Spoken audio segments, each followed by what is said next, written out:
This is Mac from jlptbootcamp.com here with another N5 grammar lesson. This time I'm going to go over how to use some special verbs in the Japanese language. So let me set the scene for you. You're at a haunted house with your Japanese friend and you notice something strange. You say, "door ga aita yo," which basically means the door opened. And in this situation, this very basic situation, you're using an intransitive verb. And what that means basically is that it's not used with an object. If we want to talk about this in English, a very clear example is I sleep. You can't sleep an object. For example, you can't say I sleep myself or I sleep the dog or something. It only goes by itself. You can't use the verb on something, and that's an intransitive verb. In other words, it doesn't move something, it doesn't transit an object somewhere, it doesn't do something with it.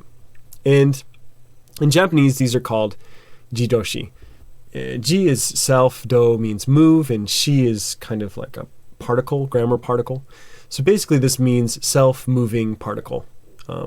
In other words, it moves by itself, it doesn't have an object with it. And another example of this is mado ga aku. So the window opens by itself, maybe in this case, automatically. Mado is the subject, so it needs ga. And with these intransitive verbs, you always need to have a ga, a subject. Now, this subject can be implied from another sentence or situation before that, or the situation.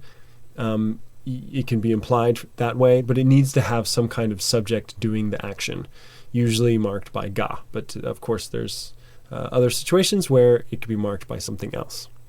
And a little bit longer example sentence is watashi ga ie ni kairu. So I am returning to my house. Now, to get back to the haunted house, your friend says, watashi ga doa o akitan da yo. He says, so that means no, casually. And he says, watashi ga, I, door, opened. So I opened the door. And da is to kind of confirm it, to make it stronger. And yo is you are giving somebody new information. It's kind of an exclamation point, so to speak, but not exactly like that.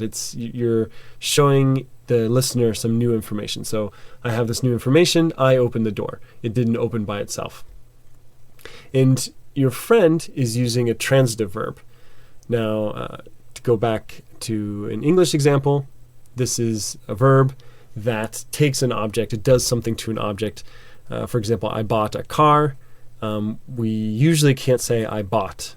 I mean, in some situations you can, of course, but usually you buy something. There's some kind of object there. And that's the same in Japanese. These are called tadoshi in Japanese. Ta is kind of has a meaning of other. So other moving particle. Do is move and shi is particle. So other moving particle. It moves some other object. The subject does. So, for example, mado o akeru, I open the window. And you'll notice here that this o particle, o marks an object, and with tadoshi, there needs to be an object. Again, this can be implied from the situation or another part of the conversation or whatnot, but there needs to be some kind of object there for someone to act on in some way. And another example is watashi ga hon o kaesu. So in this situation, I return the book. I'm acting on the book to return it. If you remember, the previous sentence was watashi ga ie ni kairu. So I return. I myself return to my house. These aren't exactly a pair, kaesu and kairu. Actually, they use different kanji, but they're kind of a pair in the sense that you're returning a book. Kairu is you are returning yourself, sort of. you're returning. You're not really returning yourself, but you're returning to a place, usually your house. Now, what's really strange here is there's we've practiced to open, aku and akeru. And we're going to go over one little oddball here called hiraku. Now, hiraku means, if you look it up in the dictionary, it means to open. But this differs from akeru and aku, which are the more general, less specific verbs for open, in the sense that this is a little bit more complicated process. Usually involves maybe in this example, we can say doa o hiraku. So in this situation, there's two doors, they're opening up, and so it's that kind of idea. It's some kind of complex movement. If you imagine, if you put your hand into a fist and then you open it up and the fingers open out, that is hiraku. That would be the correct verb to use in that situation when you're opening up your hand like that. So hiraku is more like open up as opposed to open. And hiraku uses the exact same kanji as aku and akeru. And to make things even more confusing, it can be transitive and intransitive. So it's very easy to tell the difference between these two when we're talking about transitive verbs, using it in a transitive sense. So first sentence again, doa o hiraku, I is the implied subject here, opened up the doors. And then the other one, mado o akeru. This is a simple window. It's just you're sliding it open to open it up. And I've heard this sometimes used with like a Victorian window that opens up with the two shades that kind of open out. You could use it in that sense. It's not really often used because it sounds a little strange to use it with window. Using hiraku in that sense.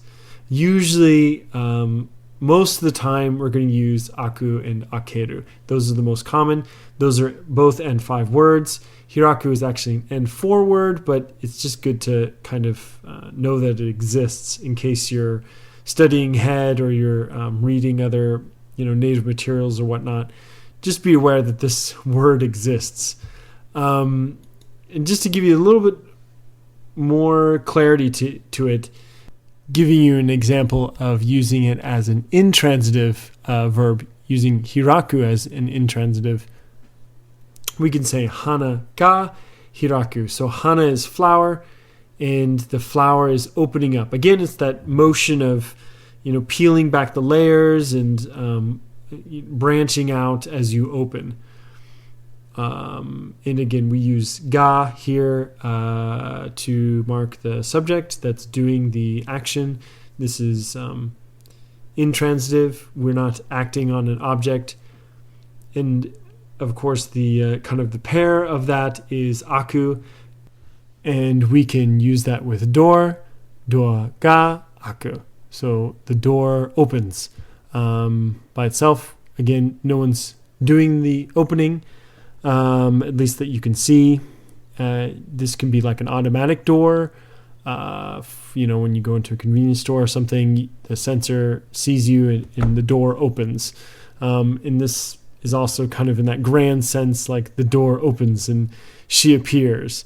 So it's there's no one acting on the door, and that would be intransitive. So as you can see here very clearly, if you were just to read this in a book or whatever, they look the same, hiraku and aku. So it's very easy to get them kind of confused and mixed up with one another if you're reading some materials. Generally speaking, I have seen hiraku written in kana very often to make it clear if it's not.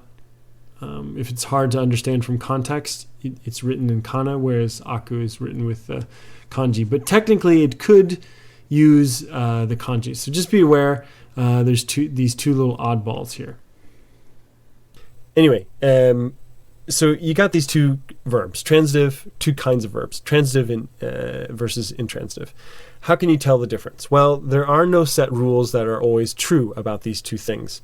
There's kind of a long and somewhat boring etymology of how these came to be in Japanese. Basically, there's a lot of irregularities, but there are some simple guidelines that can help you kind of discriminate between transitive and intransitive verbs. So first of all, transitive verbs. Transitive verbs generally end with eru or su. We went over akeru, door o akeru, to somebody opened a door. And then there's hon o kaesu, I return the book. So again, these are transitive verbs. They end with eru and su. So you'll notice there that it ends with keru. So it can end. It has that eru in it. There's keru, and we'll go over a few here in a little bit, but they all end in the Roman letters eru. And for intransitive verbs, these generally end with aru or ku. For example, doa ga shimaru, to close the door closed by itself, and doa ga aku, the door opened by itself. So aru and ku to end. Now these are just general guidelines. It's not always true. Sometimes it can get a little screwy. The higher up you go with these transitive and intransitive verbs. But just if you kind of see one that you haven't seen before on the test, you might be able to guess how to use it using these guidelines. It's better than just randomly guessing, I guess. Anyway, here's a list of the transitive and intransitive pairs that you'll see on N5. The bold words are, and I'm using air quotes here, the official N5 words. Of course, there's not an official N5 list, so nobody really knows what's going to appear on the test, but these bold words have appeared on previous tests, whereas the not bold words haven't. And but I think it's important to learn these as a pair, to understand that these are paired together, and so that you can use, once you learned one, you pretty much know the other one, because you can kind of derive one from the other, so to speak. So you might as well just learn them together. Anyway, do you think you got all that? Let's go over some a real quick pop quiz here. So what is this sentence in Japanese? I lined up the dishes. A clearer translation of this would be I arranged the dishes, maybe on the surface, but using the verb lined up that I just showed you in the previous chart. And for reference, dishes are sara. Okay, you think you got it? It would be watashi ga sara o narabeta, to line up. Or basically this is kind of like set the table, arrange in order on the table. Not exactly arrange, but you can use this to mean setting things on a table in an organized fashion. One more. In English, everyone lined up. How would you say that in Japanese? And everyone is minasan. So in Japanese, that would be minasan ga naranda. So everyone lined up for the ride or attraction at a particular theme park, or maybe at the bank. This is what you would use. Now, quick review. Intransitive verbs called jidoshi in Japanese. These take the subject marking particle ga, mado ga aku, and transitive verbs, they are called tadoshi in Japanese. They need the o to mark the object, either implied or written in the actual sentence that it's used. Of course, you can imply it from the situation for both of these, subject or the object. But you have to be acting upon something using the ga for intransitive verbs and o for transitive verbs. That's it. I hope this helps you on the N5 exam. If you know anybody that is having a little bit of trouble sorting these two out, I'm sure they'd love it if you send this video to them to help them out with these really troublesome intransitive and intransitive verbs. This is something that will you'll have to practice all the way up to actually the N1 level. There's some test questions that test you on this. Obviously, a lot more advanced level, a lot longer sentences, and a lot trickier situations. But this is something that that's really crucial in the language and fundamental. So make sure you get it down, and good luck on the exam. This has been a grammar explanation video from the JLPT Bootcamp Premium site.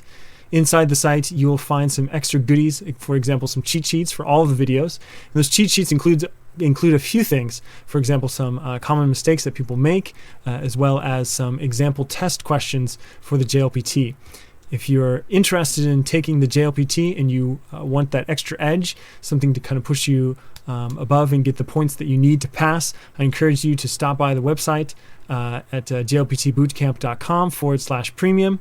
There you can find the cheat sheets as well as some extra practice with the grammar points that I've been talking about today. Hope to see you in the premium site very soon. This has been Mac from jlptbootcamp.com.